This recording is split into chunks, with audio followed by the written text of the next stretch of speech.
Okay, so hello everybody, thank you for joining us.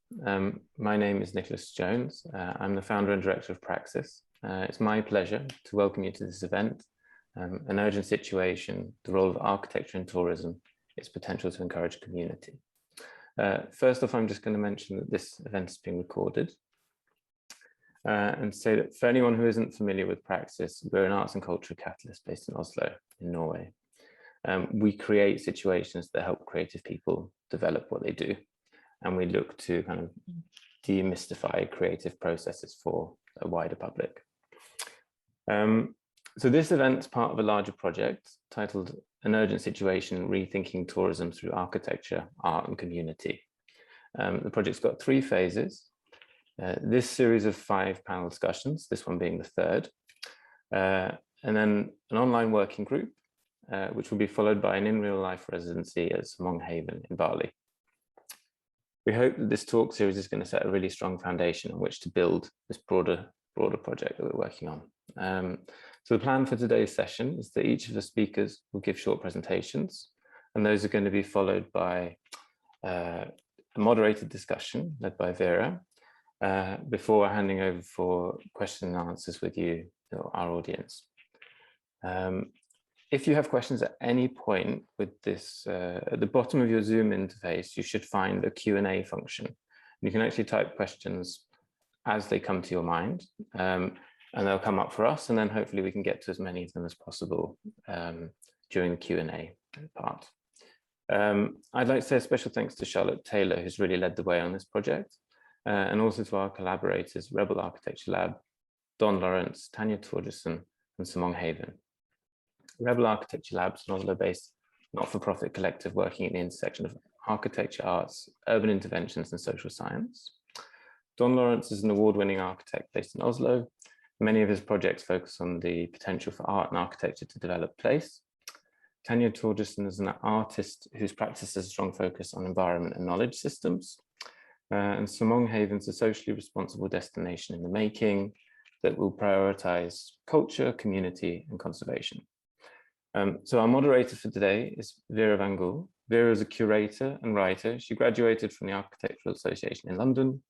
And from 2015 to 2020, she was Associate Director and Curator at the New Museum's IdeasCity program. Previously, she's been a course lecturer at Harvard University's Graduate School of Design, and she's been a researcher with forensic architecture. So without further ado, it's my pleasure to hand over to Vere. Thank you so much, Nicholas and the team at Praxis for organizing this conversation. It's a real honor to be joined here with you guys, as well as the 3 panelists, Shumon Basar, David Gianotten, and Elena Jamil, who span a huge, broad scope of disciplines, literally from literature and art to architecture and business and craft and design, as well as geographies. I think the topic is super relevant to today, even just purely by the word tourism evoking a sense of rebellion in many people, including myself. And I'm sure also the panelists and you guys as audiences, it's a term that needs to be redesigned, reimagined, perhaps even abolished, or have some kind of omens connected to it. Anyway, it's super exciting to have this conversation take part. We're going to start off with a presentation by Shumon Basar, who is a writer and curator and author of the books The Extreme Self, Age of You, which came out just this year, as well as another one of his great books, The Age of the Earthquakes, A Guide to the Extreme Present. Both are co-written with Douglas Coupland and Hans-Ulrich Obrist. Together, they also co-curated a large-scale exhibition, Age of You, at the MoCA in Toronto and the Jamil Art Center in Dubai. Shumon Basar is also commissioner of the Global Art Forum in Dubai, a member of Fondazione Prada's Thought Council, and has editorial and advisory roles at the magazines Tank, Bedouin, O32C, and Flash Art. Following Shumon's presentation, we'll be joined by David Gianotten, who is the managing partner architect at the world-leading architecture firm OMA. David currently leads OMA projects, including the Taipei Performing Arts Center, the master plan of Rotterdam's Feyenoord City, among others. David also led the design and realization of the Potato Head Studios Resort in Bali, Prince Plaza in Shenzhen, White Cube in Nsanga, and many more. Projects led by David have received awards, including the Grand Prize in the Yuanye Awards for International Architectural Projects 2021 and the 2017 Melbourne Design Awards, as well as the 2013 CTBU Awards. Last up will be Eleena Jamil, who is founder of one of Malaysia's leading architectural practices, Eleena Jamil Architects. EGA was shortlisted for the Design Architect of the Year in 2018, and their projects are informed by a desire to root them to place by way of exploring the experiential potential form, material, and construction, and of course, a concern for environment, social, and economic aspects of sustainability. What will be super interesting is that these three practitioners will bring three different skills to the conversation. And I think we need a broad variety, as many as possible, of skills to understand what tourism, globalism, and the role of architecture and ourselves play in today's society and shaping tomorrow's future. I'd love to kick off with Shumon, who will address from time zones to timelines, the construction of self in today's day and age. Shumon, handing over the virtual mic. Love your background. I will mute myself for this conversation. Thank you. Thanks so much. Thank you to Nicholas, to you, Vere, and to everybody who put this together. And it's a pleasure to join you all and to be joined with David and Eleena. And I'm looking forward to this. So I'm going to share my screen now.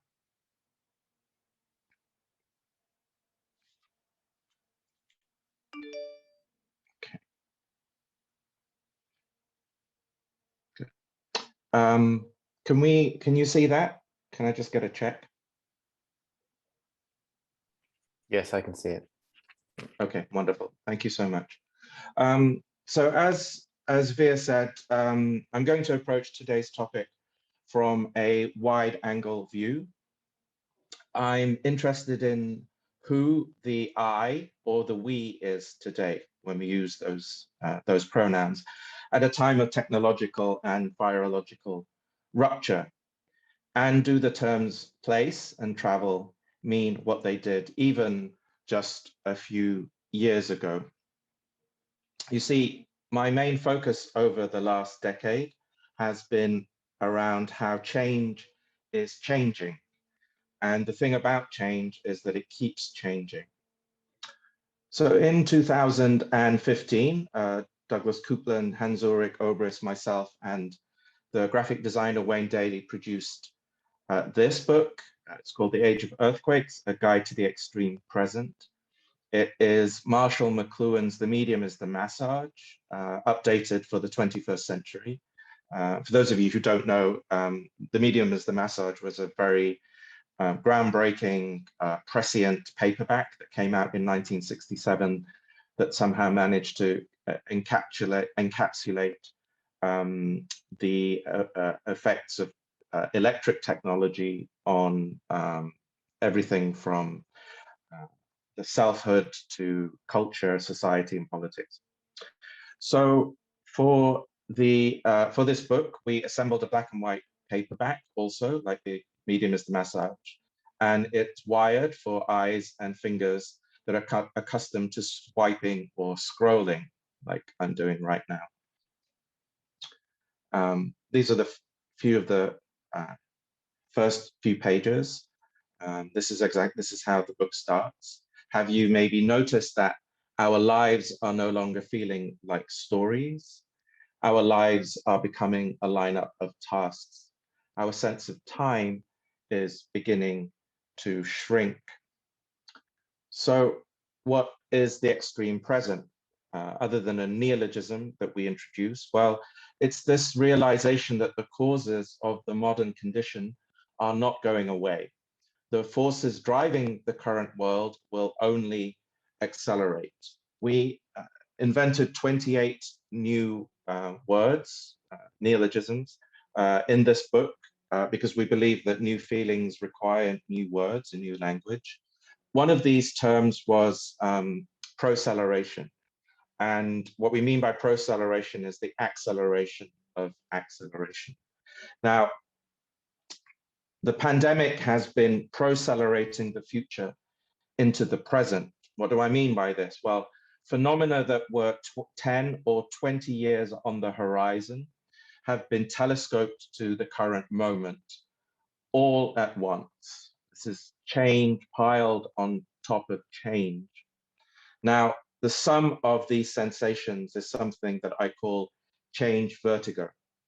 It's that unsettling sense of drag where the future arrives at a faster pace than our psychological, emotional, and political capabilities can cope with. Now, if we fast forward 1 year to 2016, what we learned then is that the 21st century's most valuable resource is you, with all your online behaviors, enriched data sets, and millions of meta data points. One of the questions that many of you may have seen over the last few years is the question, is data the new oil? As reflected here by The Economist back in 2017. Well, maybe, maybe not. The 20th century was dictated by fossil capitalism, oil, gas, coal, all which were fracked from the ground or the sea. Now we have entered into a new era. Now, some people call it surveillance capitalism, others call it data capitalism or computational capitalism. I prefer to call it emotional capitalism because today's most valuable resources are your feelings and how those feelings are extracted, harvested, analyzed, commoditized, and then weaponized in a myriad of ways that shape reality like never before. So all of this is a backdrop to our latest book, which we just released this summer. It's called The Extreme Self, Age of You. It's a new kind of graphic novel about whether individuality is morphing into something else. And here is how this book starts. The 20th century was about what belongs to who. The 21st century is about who belongs to what. For thousands of years, Earth's resources have been extracted by bodies, most of whom were not free. But now it's our bodies and ourselves being extracted, and mostly we offer it up for free. By merely existing, you're leaving a huge data smudge in the world, but it's not in the physical world, it's up in the cloud forever. Here's a list of just a fragment of the kinds of data trails, data footprints that we leave every second of every day. The cloud is the new infinity. And a very important question that I'd like you all to consider at your own pace and in your own way is whether you still feel like an individual. 20 years ago, this question would have made no sense. Now everybody knows what it means. We all know that we're changing inside our heads quickly, too quickly. Up until recently, people were simply people. Now we're turning into something else. We all feel it. We all know it. It's all happening faster than we thought. So what if we need a new word to describe this thing that individuality is morphing into? You're now becoming your extreme self, and it's happening to you as you read these words. One of the chapters, there are 13 chapters in the book. One of the chapters I wanted to highlight in relation to our discussion today is called The New Crowd. And some of the things that we're wondering about here is who matters more, the individual or the crowd? And I think this is very salient when it comes to the topic of travel and tourism. We're also thinking about how me, you, us, them creates a new kind of political compass of kinships versus aggressions, microaggressions towards perceived outsiders and others. Again, something I think very salient for the topic of tourism and travel. And also how our complex, volatile emotions, one of the things that we argue is that our emotions are complex, not simple now. So in the space of 1 minute, you can go from feeling okay to deeply anxious to petrified and back again. And this kind of volatility, this emotional volatility, is a kind of engine, of course, that's dictating so much of what we perceive to be everyday life. So I want to introduce two other notions than the extreme self that I believe are germane to today's topic. Marshall McLuhan famously wrote that all technologies and extensions are extensions of our physical and nervous systems. All extensions, all technologies are extensions of our physical and nervous systems. Everything that we make, i.e. our tools, our media, emanates from our bodies and our minds. We are cause, technologies are effect.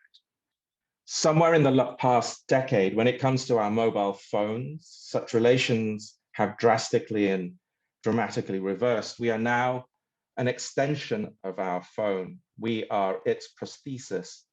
The phone is cause and we are effect. This is a new power relationship. Let's call it the Great Reversal. History is littered with these switches, moments where the magnetic poles of meaning reverse.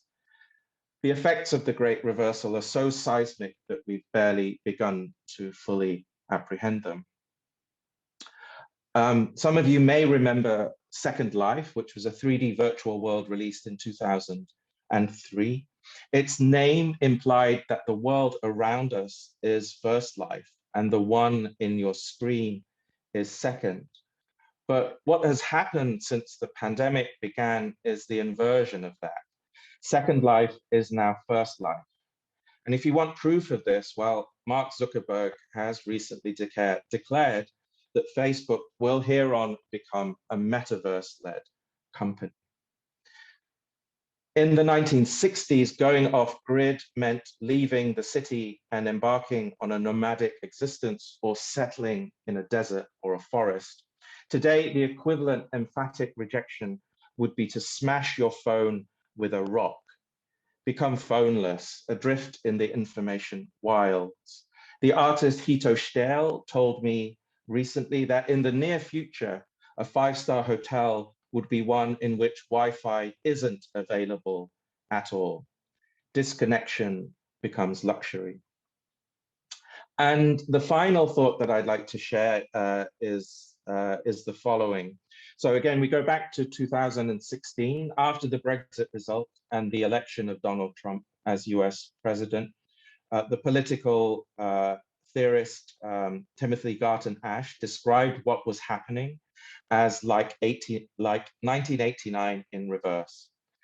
What he was saying was that instead of walls coming down, new walls were going up and geopolitical borders were being strengthened again. And of course, this was also a response to the refugee crisis that that we saw crescendo in 2015. Now, since the corona scene began, the world has been reorganized.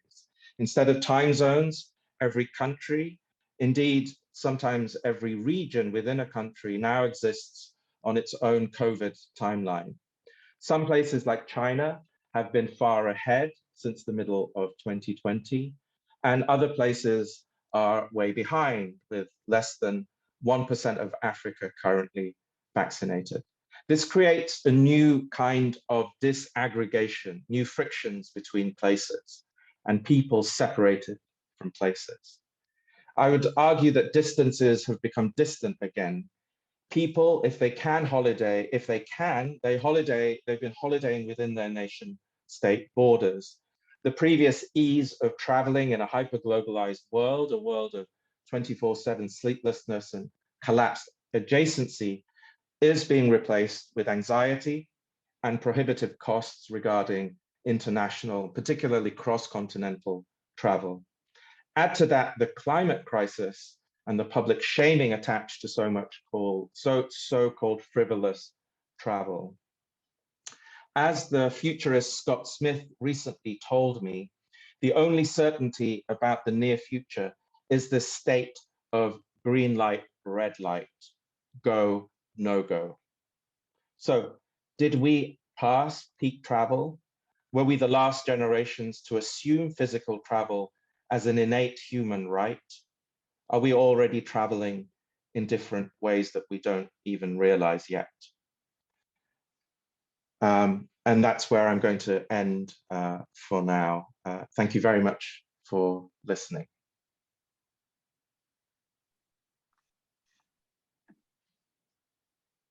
Thank you so much, Shumon, for this brilliant presentation and mainly the questions that you're asking. I love how you're questioning the role of borders and make parallels to what new luxury is, and that disconnection actually is perhaps the future. Many TV series have recently explored this topic of, you know, luxury tourism or luxury travel to a beautiful designed resort somewhere in the middle of nowhere where you get to live with plants and so on. Moving this to a dimension that is more spatial, I'm handing over the mic to David Gianotten, who will share more about the actual design for tourism and what it means to be managing an architecture practice whose work is as global as it can possibly be.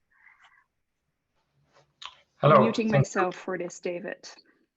Thank you, Vere. I will share screen and then start the presentation. I hope my screen is visible. Is that correct? Yes, yes, it is. Okay, thank you very much. So I would like to, I was asked to talk about a specific journey we have set upon in 2012 in Bali, which is related to tourism, but also related to local and sustainable tourism. And that I will do after I quickly introduced. So my name is David. I work for OMA since 2008. And OMA is obviously a global practice that operates in all the different continents on very different scales, from very large scale buildings to very small design. Kind of what we do is related to a lot of different topics. But if you look at architecture and its role in travel or tourism, sometimes we're asked to create very iconic buildings that come to represent a certain time frame or a certain situation, for example, an Olympics, like for the CCTV building. Sometimes we're also asked to represent very local circumstances to portray them to the world. Very kind of intrinsic, based on decades of history, moments to represent them in a building and to show them to the rest of the world. Like here, the Perth Museum that is opened in COVID times, and that has kind of 20 times more visitors than were predicted in the first year, simply because Australia is in lockdown and people can only visit regionally. Or the Taipei Performing Arts Center, which is an art center for cultural experiment, open to all theater makers in the world, which is now recently completed, but can simply not be deployed by the world because people can simply not enter the country anymore. And therefore the architecture becomes the pure, simple representation of the promise. What we very often deal with is questions that are quite simple. To create great buildings, to do them for a certain budget, and also to do them in a time frame that clients can immediately do what they would want to do. And we call that very often the impossible utopia. And if you look at the current time, you see that this question is changing. Not only they don't want per se a utopia anymore that is accessible for all, but much more a place that is accessible for them and for the people that are close to them. At the same time, they also want to be able to portray that without the specific need of travel or the specific movement of people. If you look at tourism, kind of how we perceived it for a very long time, it was something in between the triangle of culture, nature, and heritage. It always had a component of either of these or all of them. For a very, very long time, tourism was to be generic, try to create situations everywhere in the world people could travel to. They would feel at home on the one hand and learn about something locally at the other, in their other way. However, what we see already for the past 10 years, because of the demand of the amount of travel, we see that kind of tourism becomes much more specific, and also kind of the need of being more specific is very apparent. In that frame, I want to present Potato Head Studios, which is part of a cultural village in Bali, started by an Indonesian that really wanted to do it differently because he saw that Bali was changing so rapidly into a place where foreigners would dictate what would happen, while its culture is so strong and focused on the people itself and on the well-being of people. The site is in Seminyak, in one of the most vibrant places in Bali, and it is part of a larger whole. The Potato Head Beach Club by Renzo Martens was the first project the client started, a place where people could gather, could exchange, where art was produced and shown, but also where people could meet between cultures. So it was accessible to the Balinese people and to tourists. It had no fence. Then the Katamama Hotel, which means Mama Says, a hotel that was kind of based on the principles of the people of Seminyak, designed with them and also accessible to them, and not only for work, but also for stay. That was opened in 2016, where again this exchange was the most important thing, and where there was also an artist in residence, where for music and for art to help produce and to build on the cultural village. Here on the left-hand side, we see Ronald Akili, a client, very important in any change or in any effect of architectural language is kind of the relationship with your client and kind of the dialogue you have. Interesting thing for this project was that the first 3 years, we really didn't know what to do. And we did mainly do research on what the needs were, but also kind of what the idea of tourism would be. And only then we started designing. We had a very nice site, which had a part of a beach and a forest. And obviously, this forest was the only forest left on the beach because the rest was already taken by all kinds of resorts, all by international brands, run by these brands with people that come from abroad. And the money that was earned there, of course, was also transported abroad. Community was not dealing with it at all and was actually also prohibited to go there. And if you see kind of the coastline, you also see kind of the positioning, strategic positioning of our site within. One of the key things is that Bali is a very versatile culture, both related to its heritage, but also in modern music, modern dance, and all kinds of other ways of expression. It has a very, very rich calendar that we really wanted to represent. and also kind of wanted to give a home within the cultural village that we were producing. So the idea was to create a place where you could stay, but especially a platform where things could happen. A platform that was not created and was simply open for all and accessible for all, no matter where you come from, no matter what you do, but exchange would be the most important and urgent topic of the platform. So instead of trying to create a standard resort, which is fenced and where the guest is the holy grail, we created a place where the platform was central and everything was submissive to it. And here you see a first image of the project where you see the platform, which is almost the whole site, occupied in this case by a performance by local artists, occupied by art, but also occupied by people that visit. And the rest of the project is kind of supporting this theoretical performance.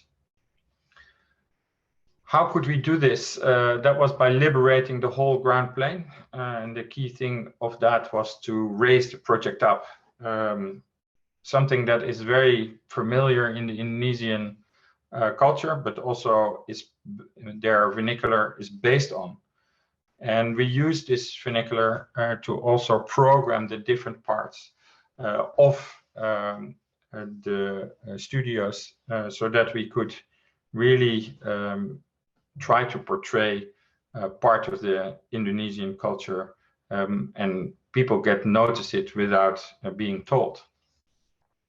We also only worked in this project with local materials, materials that were sourced within Bali, that were produced within Bali, and that were not transported from anywhere else. There was the idea of the client was to really not have any extra footprint on the existing area, but to really work with the local craftsmanship and also hero that. We did a lot of research of what was available, not only for the concrete and for how we could work with it, but for almost all the materials that are in the buildings. For example, we have harvested flip-flops on the beach that were left alone or came from the sea, and we made the ceilings from them. We have used the stones and also the hairs of the plants on the site and reuse them inside of the building. And we worked with local craftsmanship to kind of create an atmosphere that would represent the cultural calendar of Bali. And here you see that this literally also translated into facade, where the tika is the pattern they have produced and also has an important role in the sustainability of the project. So in other words, the project is a platform for exchange, open to all. There are some supporting elements to it that I will show later on. And then there's a ring of guest rooms floating atop, which is also has accessible roofs for all that create an equality in the whole project. Here we see another picture of the platform, which is central. Everything that happens there is open, including guests arriving, entertainment of guests, but also visitors arriving and that come from the beach or from other sites. Reception is simply open air. Everybody can see, and there is immediately an interaction between people visiting and people around. Then there is kind of spaces where local artists and local produce is kind of portrayed and can also be exchanged. And then there is a restaurant that is purely plant-based and purely based on the traditional cooking of Bali. And it is almost subterranean. There is a large space where art is produced, where people have the possibility to exchange ideas, and there's a large music studio inside of the project that is used by international music artists, but also by people from Bali. That is in the first ring. All that you see is these public spaces, also again open to all, also non-guests.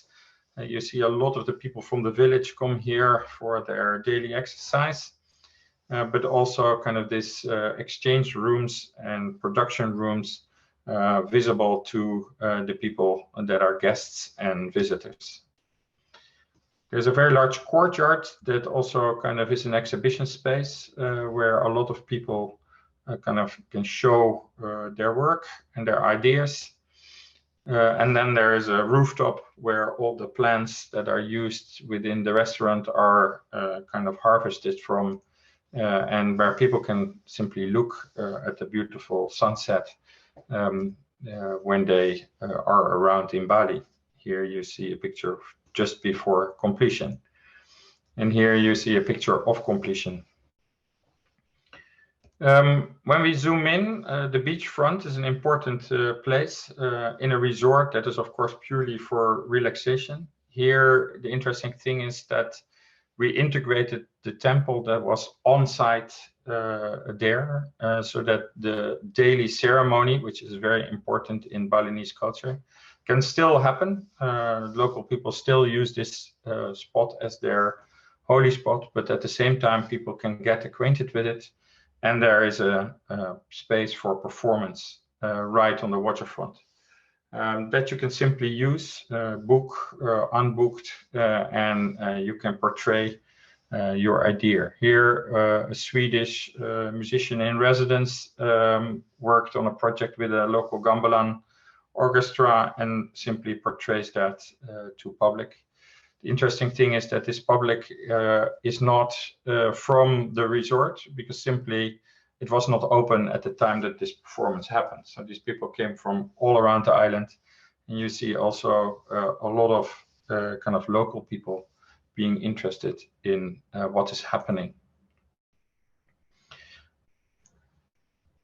Of course, there's also the idea of exchange through visiting and of kind of local food and local drinks, and that resembles more the more traditional resort idea.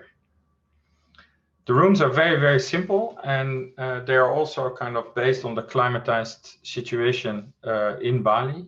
So the hallways are open, shielded by the tika from rain and kind of the heavy sunlight. And therefore they act as a buffer for the inner climate, fully air conditioned, using the local wind, using the local shading aspects. The rooms itself, very simple, fully decorated by art from local artists and made by local craftsmen, all the furniture that is around. For example, again, the chairs with recycled plastic that we found on site. Very simple background, but beautiful in its kind of natural environment. And here you see kind of the larger room type, where in every room there are different artists invited to create the atmosphere. And then here you see the overall kind of cultural village with the 3 projects together, open to all, and focused on both Indonesians from Bali, Indonesians from the different islands, and people from abroad to find interaction on culture and also actually produce arts and culture on site.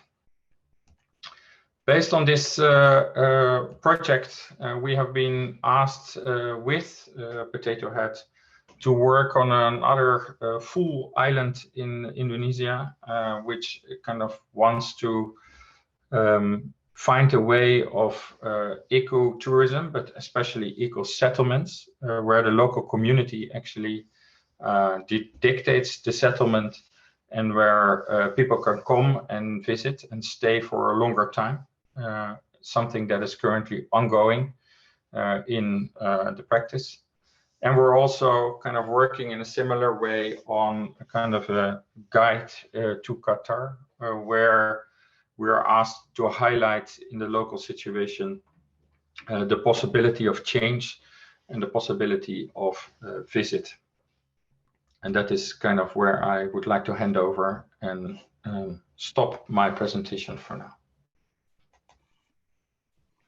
Thank you so much, David. It's been really interesting to hear you use terms such as community and openness and local and visitor and tourists, terms that I think when you guys received the brief for Potato Head were key terms. And now 2 years later, when a pandemic has hit our reality, might seem like dichotomies on its own.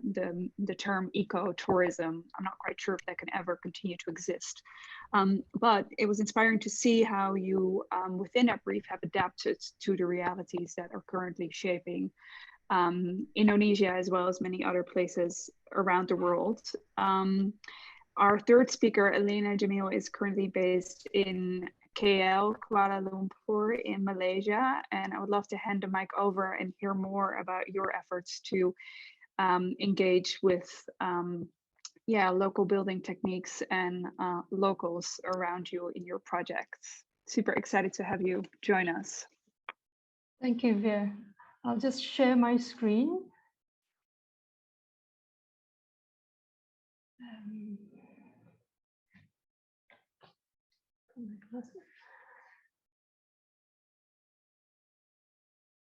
Can I check that everyone can see my screen? Yes, it's gone into the presentation. Thank you. I'd like to start by saying thank you to Nicholas and Charlotte for inviting me, and Vere as well for introducing and moderating today. The context of my short talk today is Malaysia, where I live and practice architecture. And I will discuss tourism with a focus on tradition, local materials, crafts, and process of making. Tourism is about connecting people with culture and place, and architecture has a supporting role in this. Until a few decades ago, when we talk about architecture and tourism, the emphasis has been on historical monuments and cultural structures. But since then, there has been a major transformation. Today, excellent contemporary architecture has the same power of attraction and turning cities into new tourist destinations. Take Dubai, for an example. And this is a phenomenon that is experienced in many Asian cities.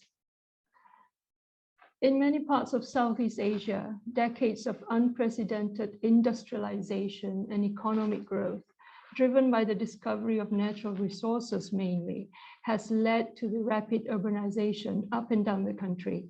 Many existing structures in the city were removed to make way for it. Huge migration to cities has led to increase in densities, and to accommodate this growth, many shiny high-rise towers are built in the last few decades, with big roads and highways slithering between them. It is something we're quite proud of, but the problem is our cities are beginning to look very similar to each other. It is becoming increasingly hard to differentiate Kuala Lumpur, Jakarta, or Manila in our Instagram photos.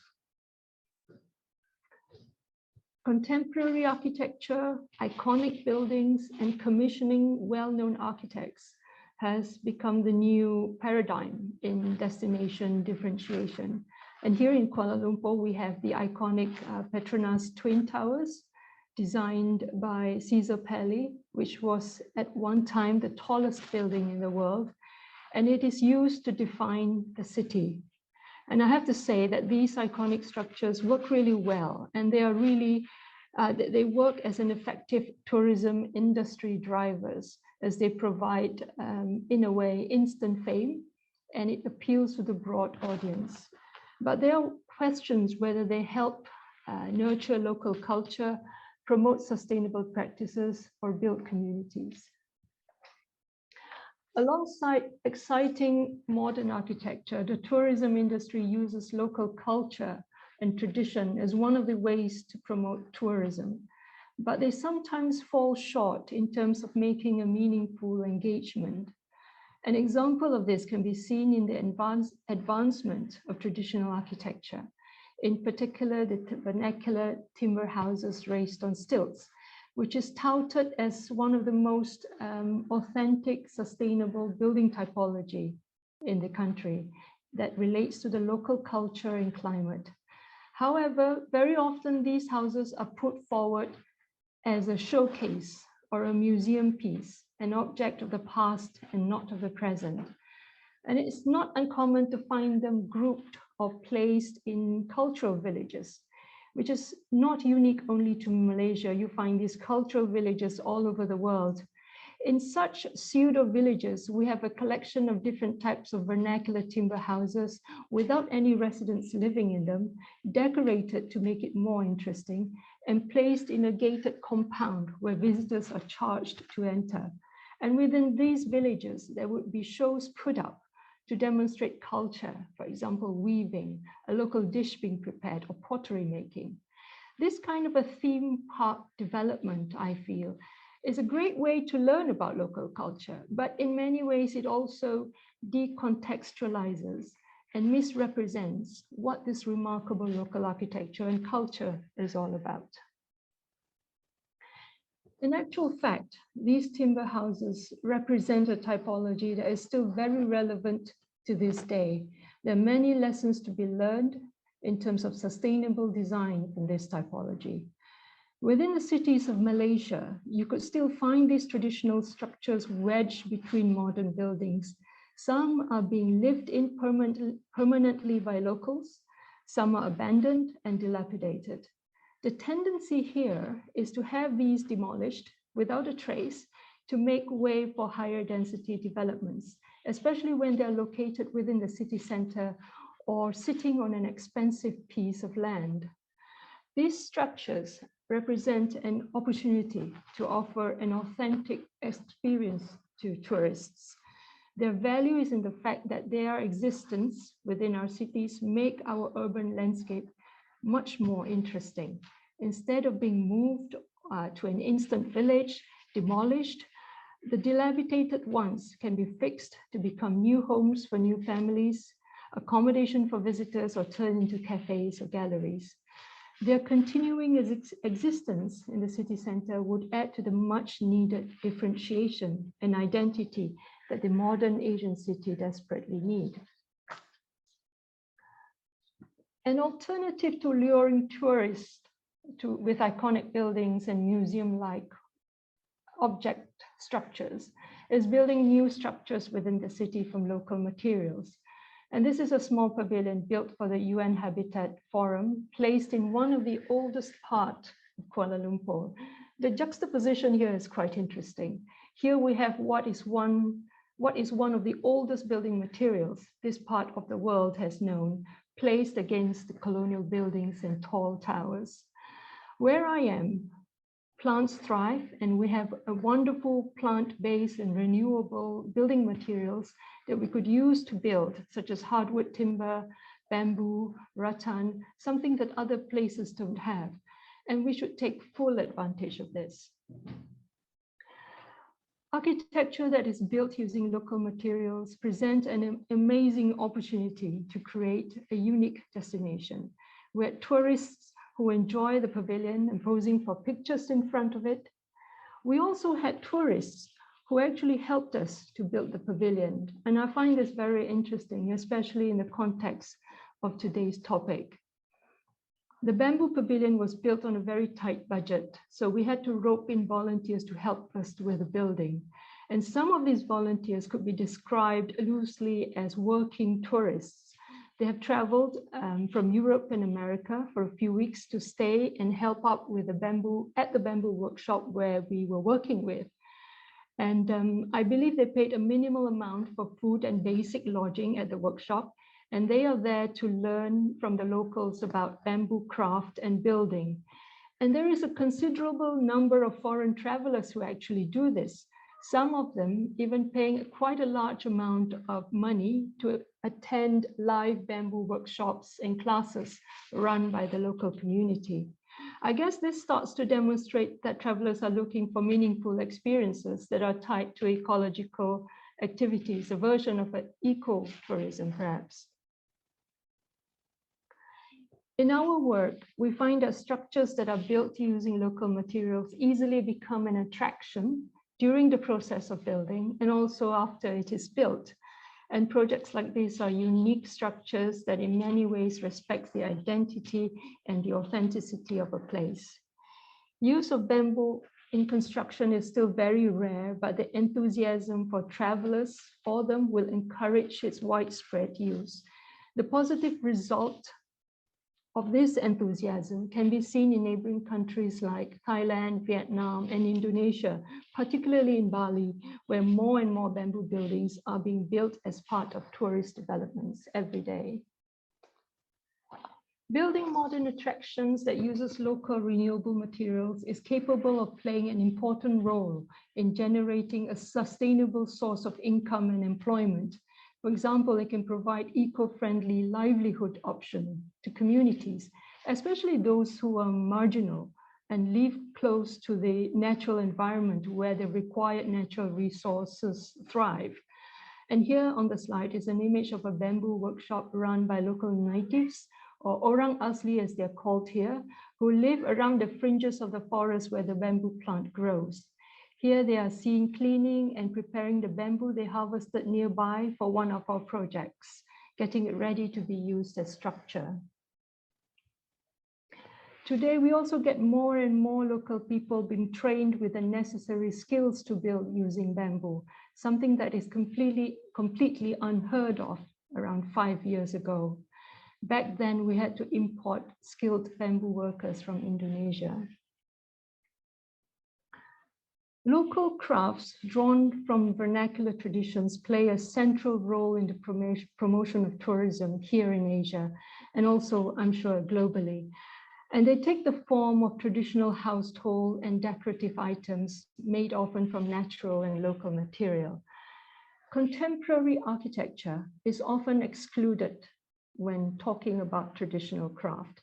And I think this is mainly because industrialization and standardization has led the architect to become rather passive, to the verge of completely assembling standard documents as standard components and materials from catalogs. And this has led to a disconnect between the past and the present and between building and context.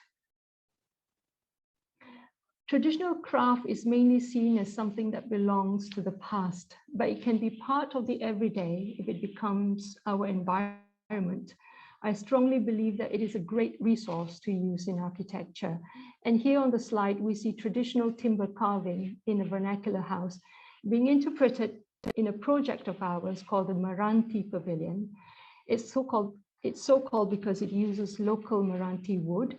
And we've taken the complexities and the intricacies of traditional carving techniques, reinterpreted it, and here we use it to make screens for a building. More successful examples of this can be seen in neighboring countries like Indonesia, where we would find traditional weaving techniques are used in architectural application.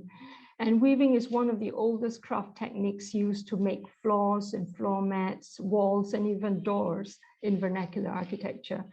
And here in a work by a group called BioLiving based in Jakarta, their unique woven panels has assisted architects to relate projects to culture and context. Another perfect example of a strong link between craft and architecture can be seen in the work of a number of architects practicing in India, where the skills of local artisanal communities are employed to create some of the most beautiful buildings. These architects work with different materials, communities, different local artisanal communities are employed to create, these architects work with different materials, crafts, local communities, craftspeople, according to what is available nearby the site. For example, if one goes to a different location, one would find different materials and people with different skill to work with. And it could be stonework, it could be ceramics, it could be earthquakes. And this approach allows a place to shape the architecture. And I think it's important to see this as something with a huge potential for the tourism industry. Using craft as a tool to create architecture is an act of involvement with the local community. And we are engaging with artists and local craftspeople as collaborators. We hear so much about traditional craft dying, and that young people are not really interested in taking up the art.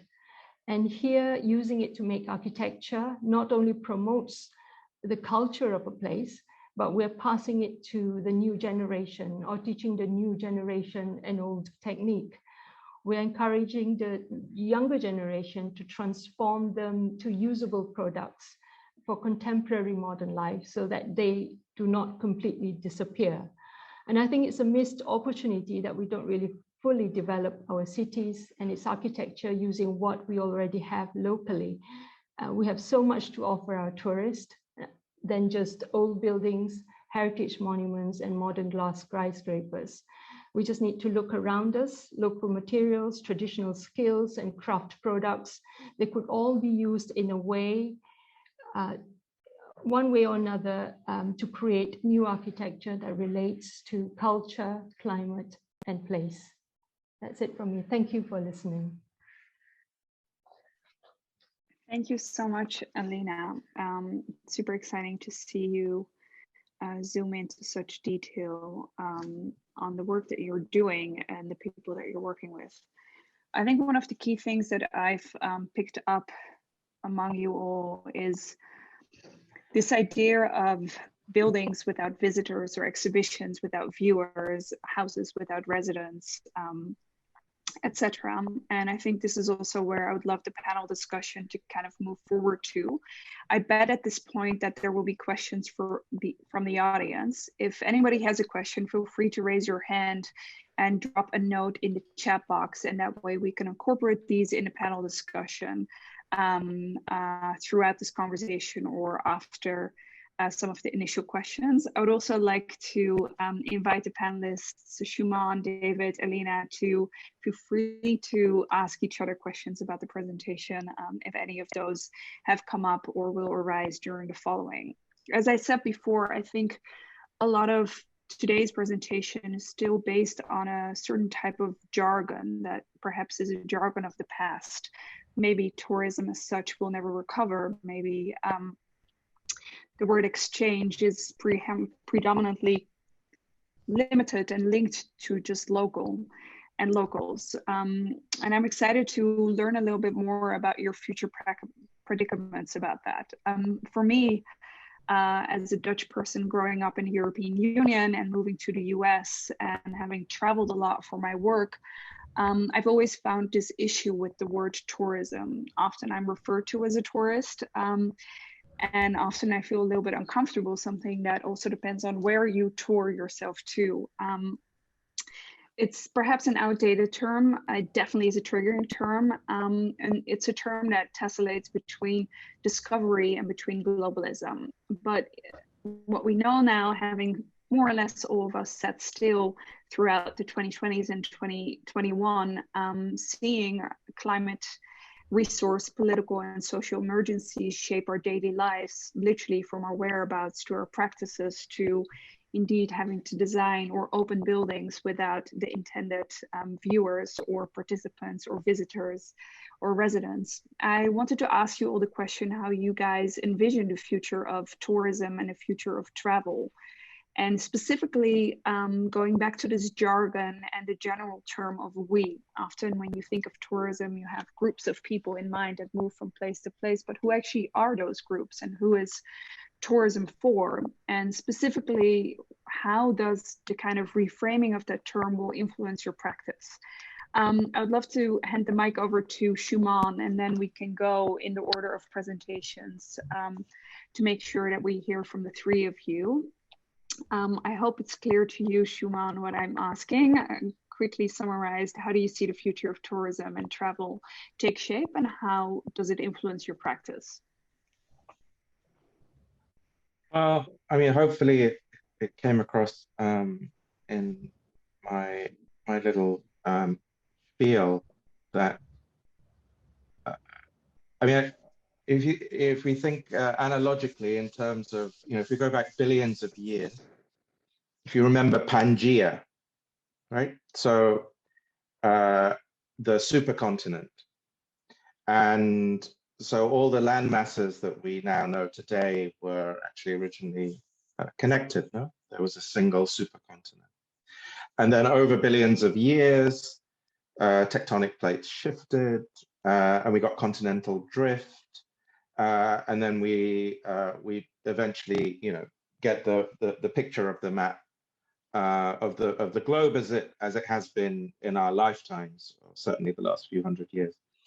Now, I think over the last 40 odd years, roughly speaking, it's as though the greater opening of borders, you could also say a certain level of increased, global peace, certainly compared, I mean, we haven't technically had a world war since 1945. The invention of things like the EU, the ASEAN group, all these cross nation state entities, low fuel, low travel, easy jet. Essentially, the world, the globe felt to me, as somebody that has traveled a lot, as though we went back to the supercontinent of Pangea.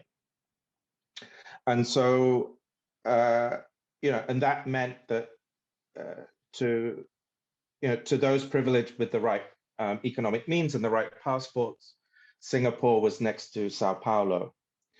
And of course, this became a way of consuming the world, and I think both David and Elena have spoken to, I suppose, the ways in which I mean, it's interesting you use the word tourist. It's like, the subtlety between tourist and traveler, for example, like semantically, there's a huge difference there. In the same way between immigrant and expat, and so these words do matter. I agree with you, but I think for me, what's happened since what I call the beginning of the Corona scene, it's as though we've now gone back into continental drift.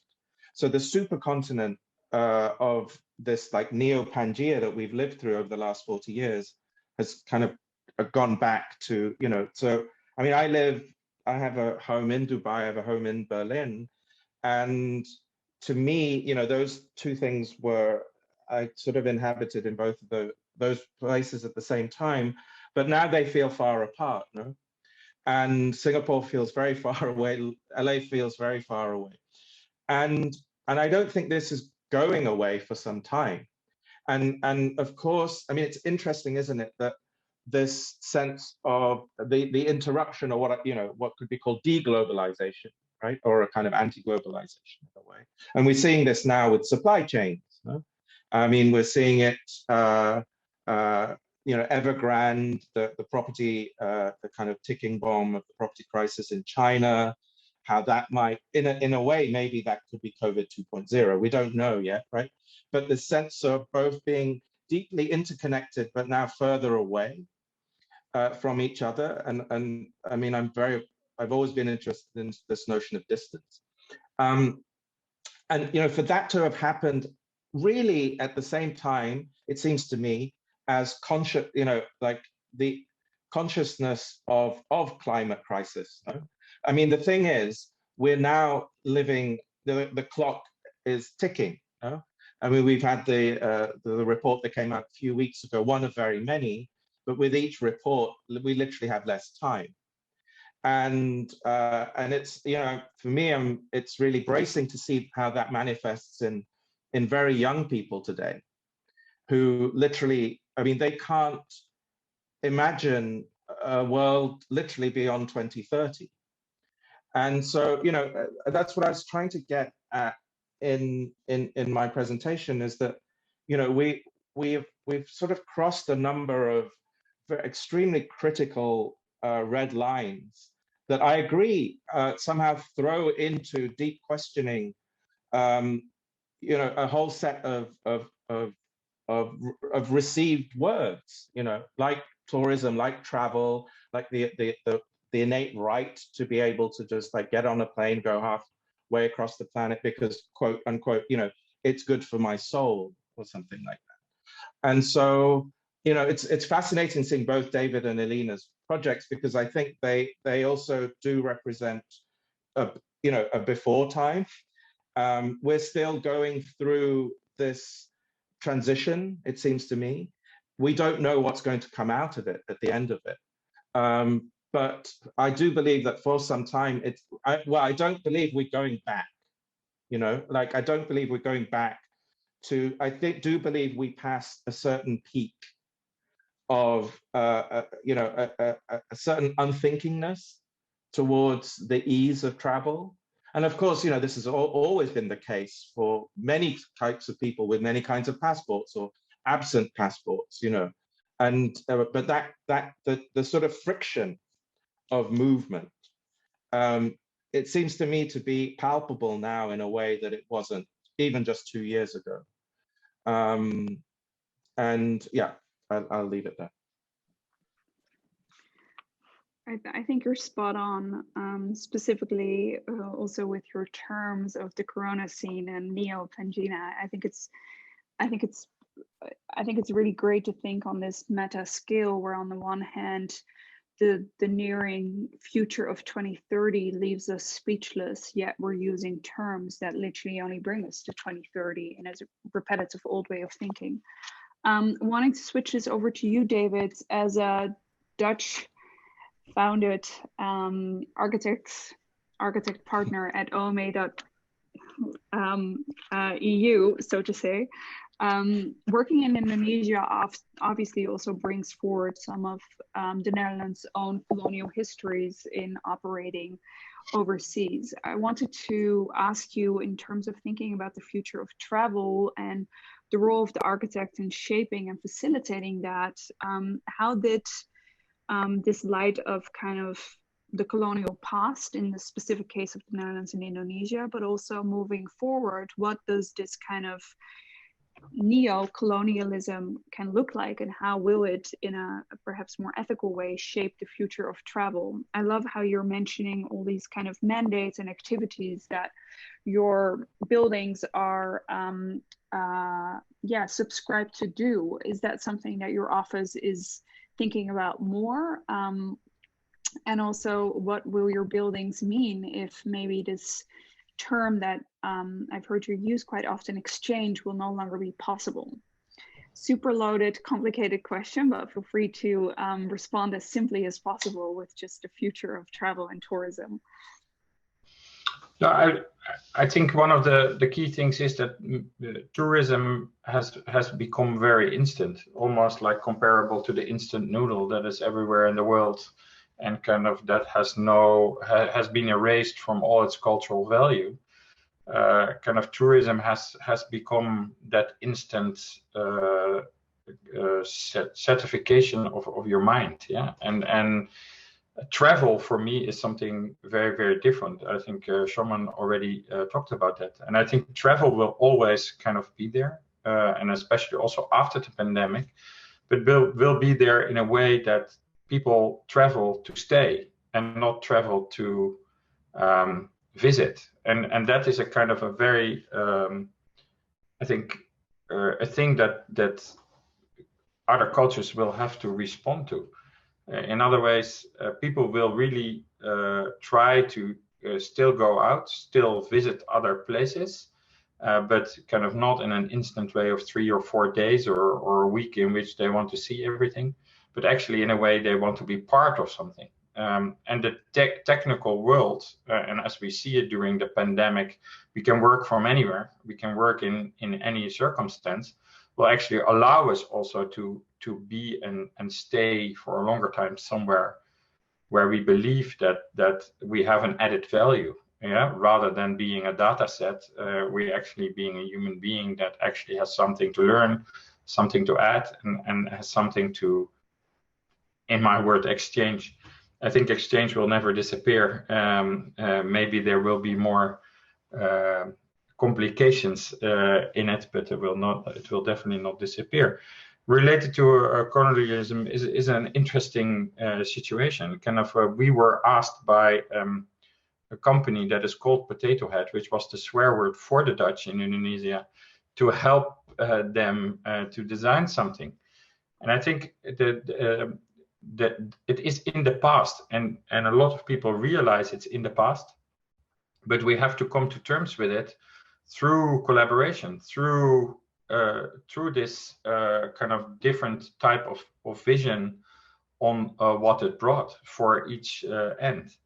You maybe have seen, but I've recently worked with an artist called Renzo Martens on a documentary about art, and in that sense also in a colonial way, produced in colonial countries, that has been transported to museums all around the world in Western world, and actually they earned a lot of money over these things, and the people that actually produced them were never able to see them nor ever have them back in their own cultures. So we planted we built a small white cube, of course, in kind of a strange term, in the middle of a plantation somewhere in Congo, and with the idea of bringing the art back to there, and actually art production in these places for the people there. Kind of coming to terms with that past has also related to the fact that tourism is quite exclusive to the people that were able to pay this instant gratification of the soul, and not necessarily were traveling for knowledge or traveling for exchange. And to bring that back also to these circumstances and to these places, you can also criticize on it. How will it practice, or how will it influence our practice, is a complex question, because what you see is that the world keeps turning, and the work keeps going, although the exchanges are different and the questions that we receive are different. Luckily, we see ourselves as a kind of a practice that is constantly on the move, and not necessarily driven by an instant or by an incident, but actually is on the move because of thinking, because of this collaboration. And what we see is that, especially related to shaping local situations, local complex situations, the questions become much more about engagement and about a real effort to bring things together. So you become more like a director of change, rather than kind of an implement. You implement the change, and that has an influence on how we operate, how we think, but not necessarily of who we are, or how we organize ourselves, because we organize ourselves to every force, and that stays, I think, very much the same. I hope I answered your questions in a certain domain. Yeah, you did. Yeah, you did. I think it's important to, as you address the idea of privilege, that to travel is that of the privileged. I'm not quite sure if colonialism is as over as you declare it, but it's definitely in some sense healthy to think about the past as something that we need to move forward from.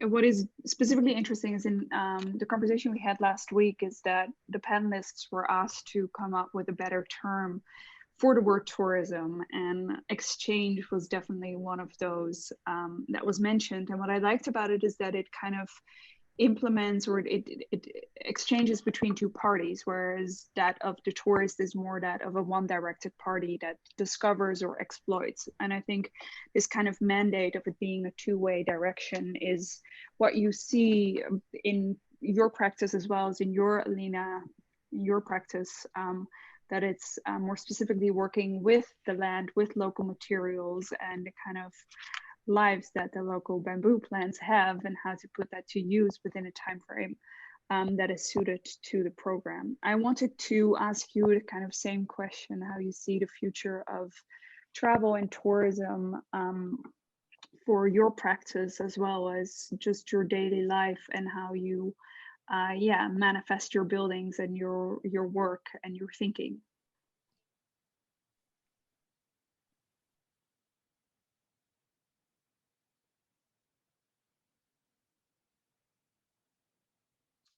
Elena, your microphone is sorry.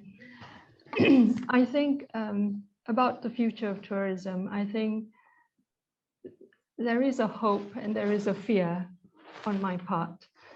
The hope is that with the pandemic and travel is being restricted, and people see that this has led to clearer skies, fresher air, cleaner rivers, cleaner seas everywhere globally, that would compel people to start to rethink about how they travel.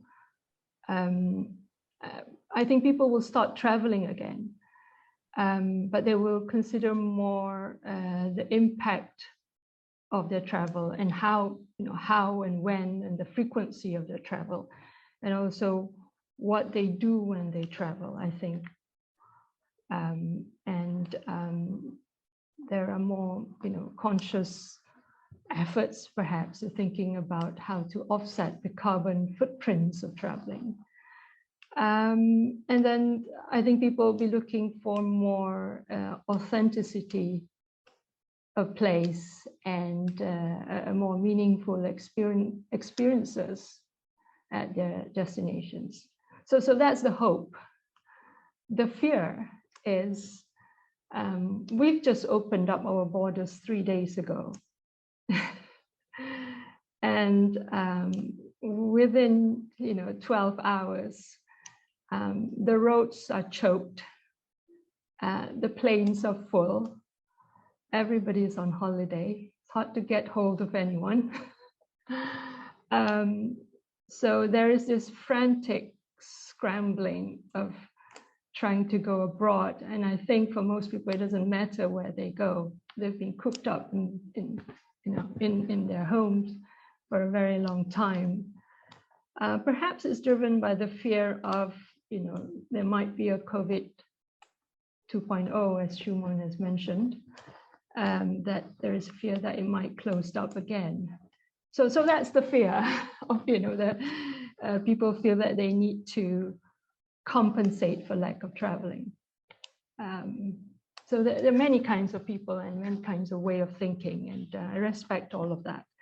But to suggest that people would travel less, perhaps, might be a bit naive. But that's the hope. In terms of the way I work, I feel that during the pandemic, people travel locally much more. And I think there's a new appreciation for what we have here in the country. Because there is this kind of outlook that everything from the West is always better. Everything from abroad is always better than what we have at home.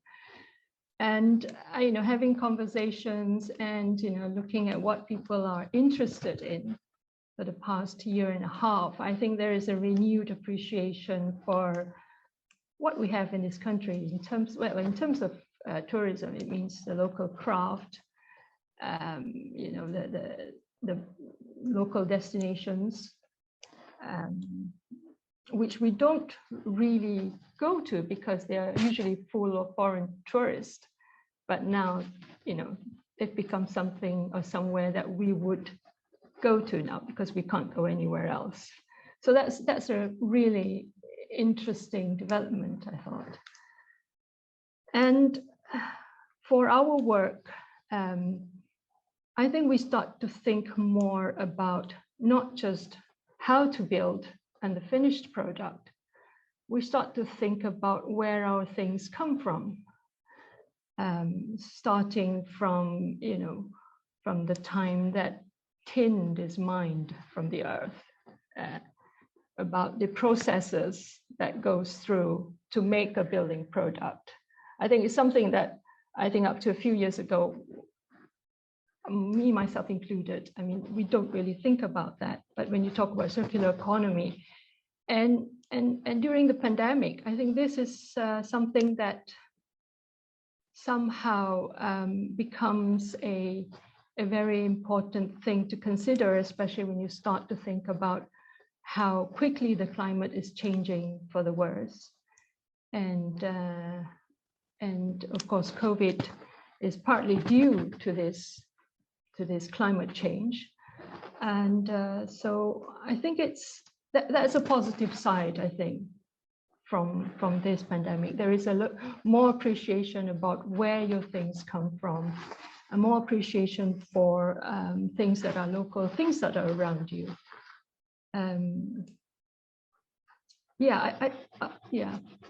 That's how I think things are moving. I know I'm rambling a little bit, but I'll leave it back to you. You're not at all rambling. I think you're absolutely right to say that there is definitely a kind of like a turn inwards. I remember reading about the Soviet era and the concept of not being able to leave your place of residence during those times, leading to this experience of internal migration, where literally you explored your internal inner world as means of travel. And I think that is both in terms of visiting your local activities around you, as well as exploring as much as what your country or your COVID border has to offer. But I do want to mention something quite important in this conversation, which is that we are not the future. We are kind of the old guard of the old world, and the future perhaps take place on TikTok or on Instagram, places where virtual travel has become the travel and connections have become the meeting point. And in a way, we can all agree on that the future as such isn't as linear. Perhaps it's a kind of exploding hyperbole. But I do think it's important to put that out there, that what we have as architects and as thinkers and as kind of as kind of shapers of tomorrow is certain reflections of our work, whether that is a visual, a photo, or a book or whatnot, that transfers through these mediums like social media or digital platforms. And I think those are also equally important in terms of not just shaping your work, but also communicating about it. And I think I've spoken to some artists who have had the experience of having exhibited their work in an exhibition that will never have audiences. I think we'll have that more and more with, a bamboo building that's been built for the last 10 years, and 2 of those have already been wasted on COVID without any use. I have some more questions for you, but I want to open it up to audiences and see if there is any question there. If so, feel free to drop that in the chat box or to raise your hand. Giving you a few minutes to do so. And in the meantime, I wanted to also ask you guys, Shumon, David, and Elena, if you have any questions for each other, as I would love to obviously hear more from you guys than from me. Well, yeah, there's something I sort of wanted to bring up. I was reminded of the opening page spread of SMLXL. And David will know this very well. And because I think it's so interesting looking at this now. I'm going to have to describe it to you, but it's a graph that shows Rem Koolhaas's travel, a kind of statistics data, the datification of Rem Koolhaas's travel over a period of time, I guess, that the book kind of covers. And you have, kilometers traveled, total nights in hotels. And it's very interesting. It's so interesting. This was the first image or the first thing that the book said, no? And of course, that was a statement, it seems to me, of a certain kind of archetype of a certain kind of architect, of which, of course, Le Corbusier, was, you could say, maybe the progenitor in the 20th century. I mean, there are other examples, of course. Let's not forget the grand tour that every educated, white Westerner had to somehow perform in order to prove their credentials as noble savants, let's say. But it's interesting that this diagram of Rem Koolhaas's travel now, I think, would have a very different meaning. No, it may, for a lot of people, be a demonstration of something that is deserving of a certain amount of shame, maybe. No, and I just wanted to ask both David and Elena, actually, in relation, because I mean, we've been talking more generally about tourism, travel, from the perspective, I guess, of tourists and travelers, but maybe we could talk about the architect as, as a kind of traveler, as a kind of tourist.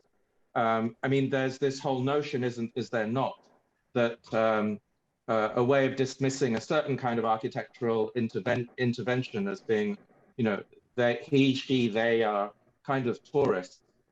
No, I mean, famously, I think Oscar Niemeyer hated to travel.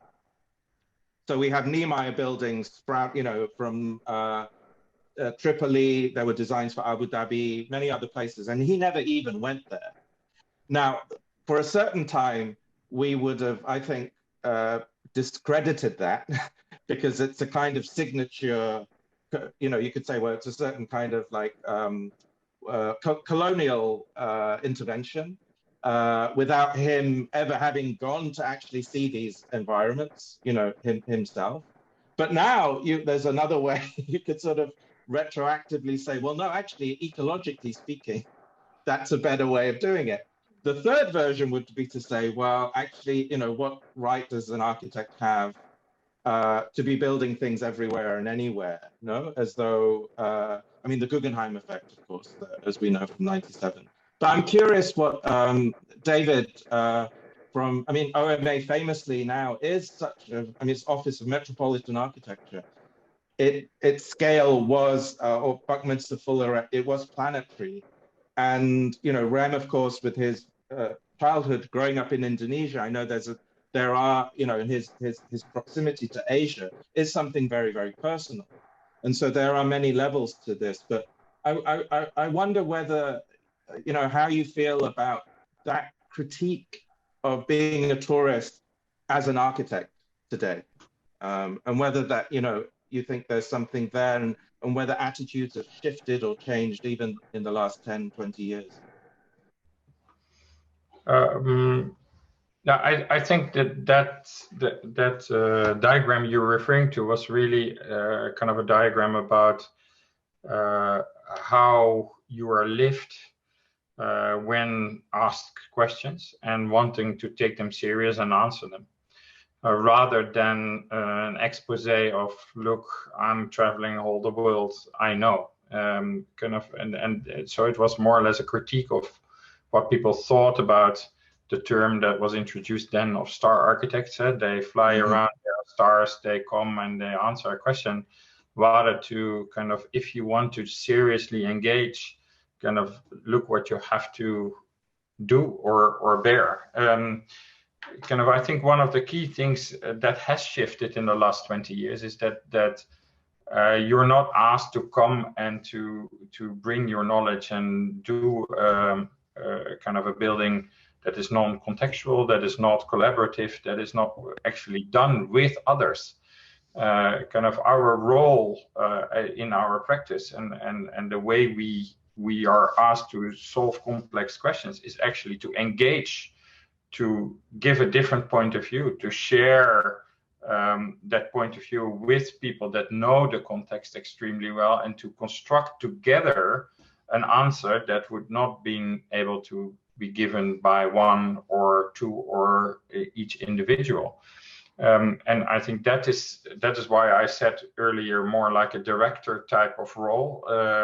Kind of, I think what you see in the practice is that when we do work in other places in the world, we're not there to implement an idea or an icon or a specific type of language, but we're actually there to discover which language answers to the problem best. Being very aware that sometimes you are asked to do so to create an impact that is wider than the local context. Yeah. And I think that for within the current situation, and now COVID has happened and kind of is still extremely present in big parts of the world, and in other parts is seemingly a little bit under control. I think what becomes more and more important is that you really engage with the circumstance rather than come as a bypasser and try to say we know. And that is a reference to colonialism, maybe in a way. And I agree, Vere, it's definitely not gone, but it's kind of, do you deal with it by trying to undo it, or are you dealing with it to see what the next or actually what the outcome of it could be for the better? Yeah, and I think that is an approach that you need to take, and I think we try to deal with it by not walking away from it, but to trying to deal with it and try to organize the best possible thinking to give the best possible answer. And in that sense, travel will, in our practice, always be there, because we cannot do that without being somewhere and without understanding that context. But it has been already for a long time a situation where we really are there to be there for a longer time and actually be there to stay.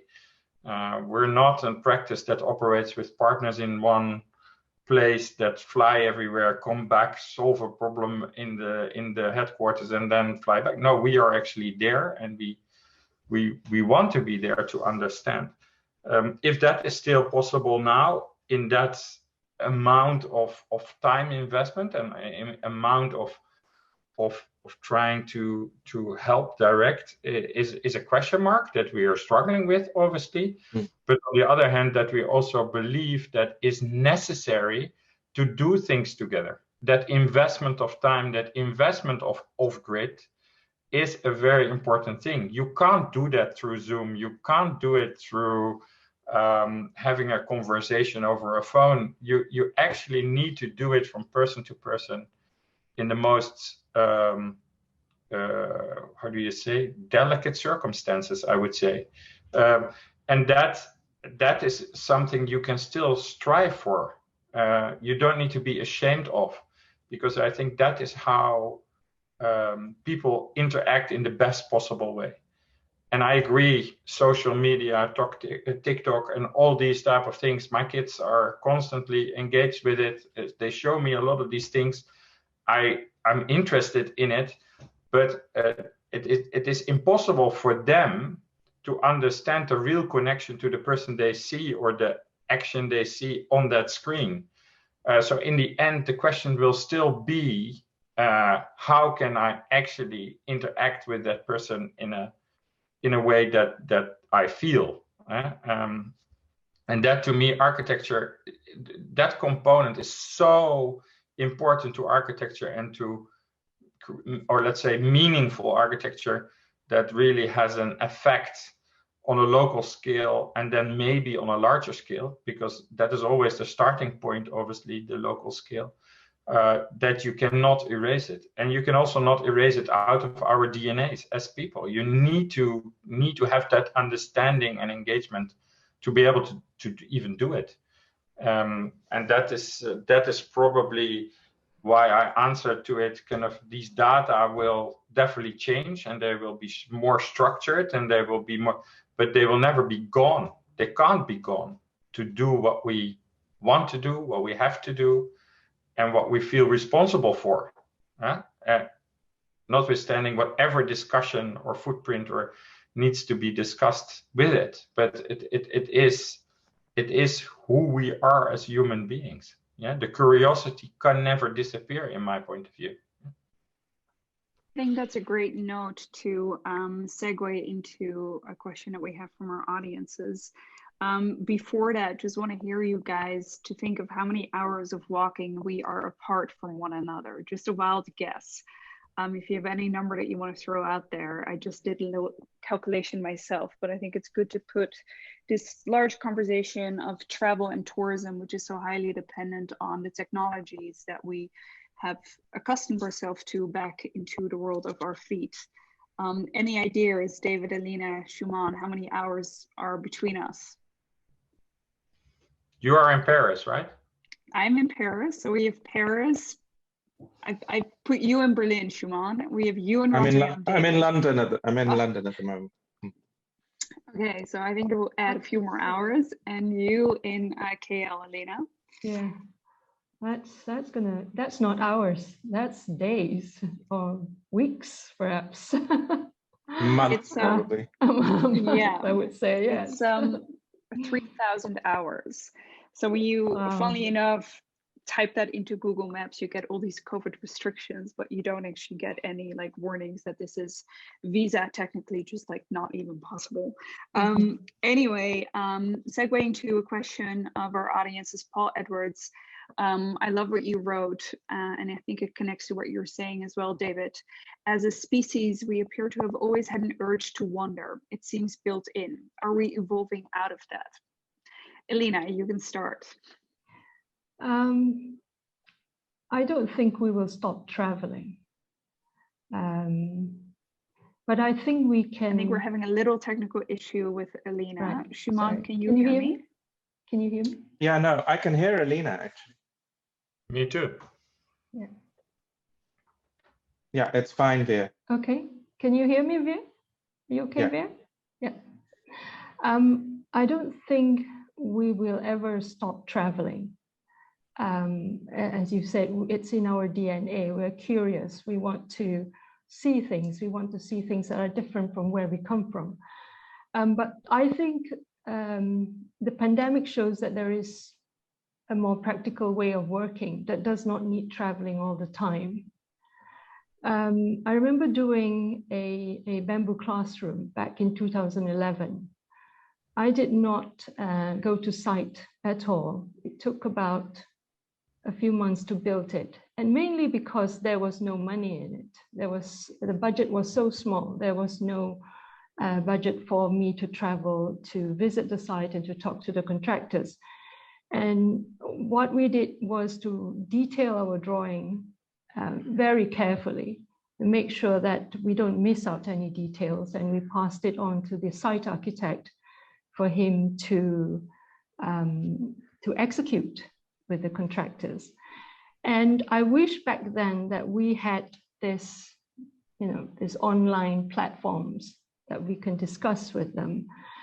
And I mean, I think what the pandemic shows is that we can try to reduce the way we travel, but we don't have to cut it out completely. I think it's really important for us to have a face-to-face discussion and face-to-face meetings in order to really grasp the problems at site and to kind of help solve whatever technical details that needs to be solved.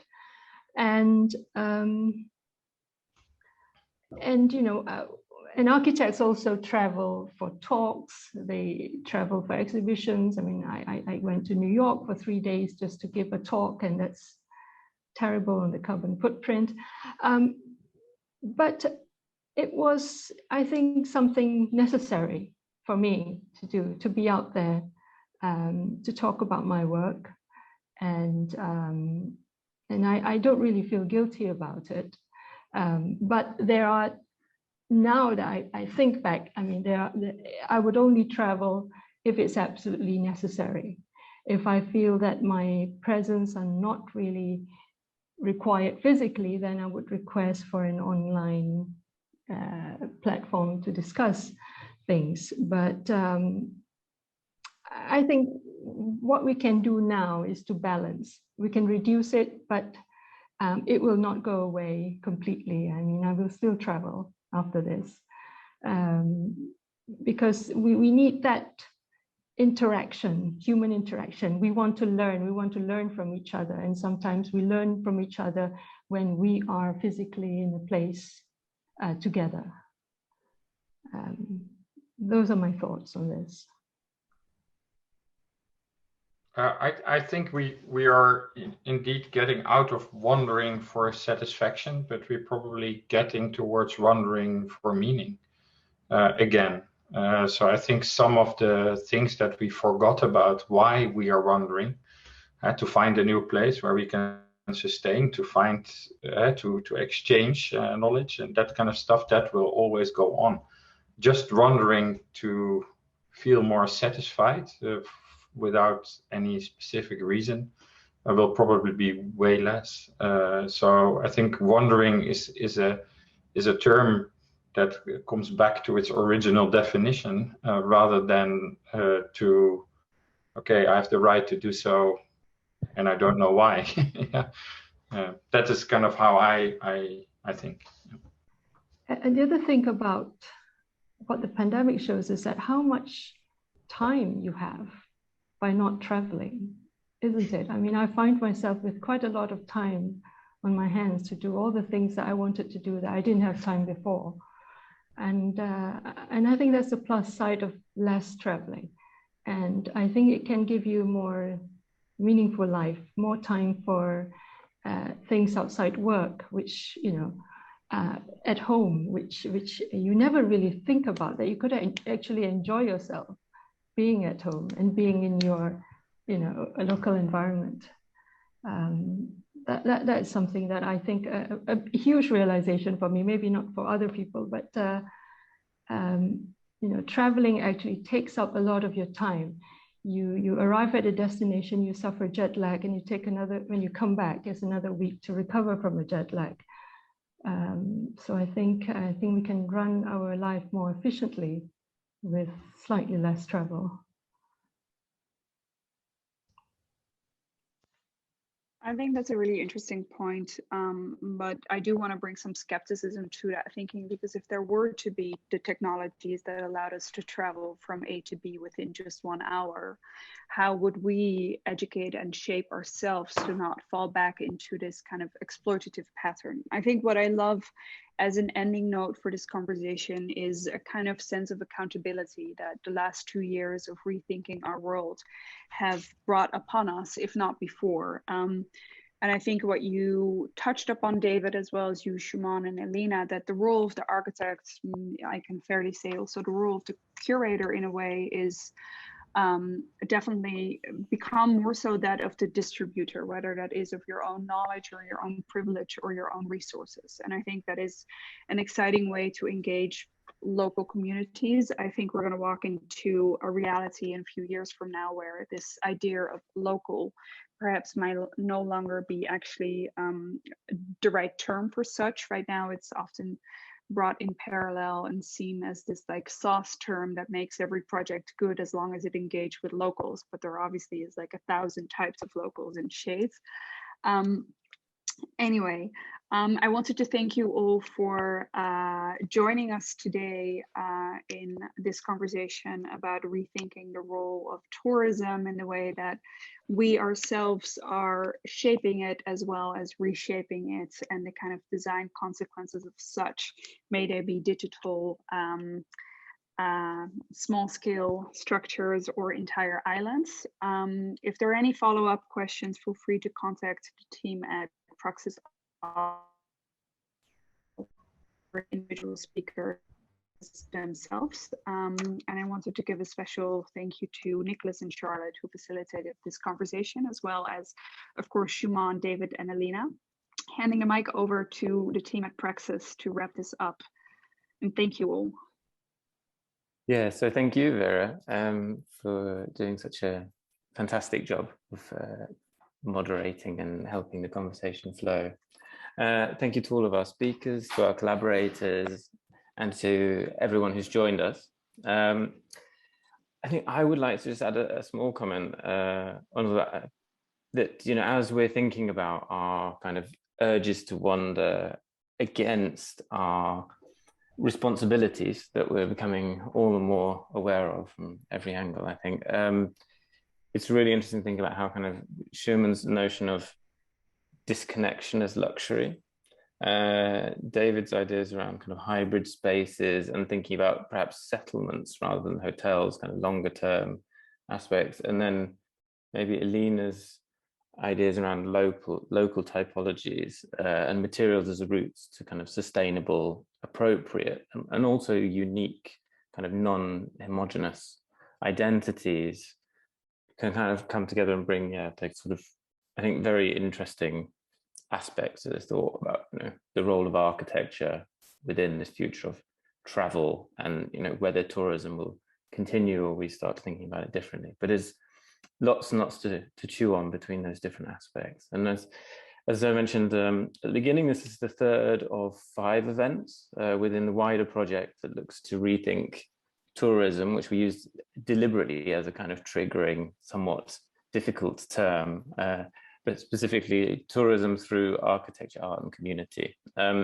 We hope that you'll be interested to participate as the project continues, and more details can be found about the events and the project as a whole through our website, praxisoslo.org. If you enjoyed this event and you're interested in what Praxis is doing, you can also help us keep these events free and accessible to as many people as possible by supporting Praxis Oslo on Patreon. I'm just going to add a link into the chat now, but otherwise, yeah, thank you all very much for joining us today. So, yeah. And so with Thank that, Thank you. I hope to see you again. Bye-bye. Bye, everyone.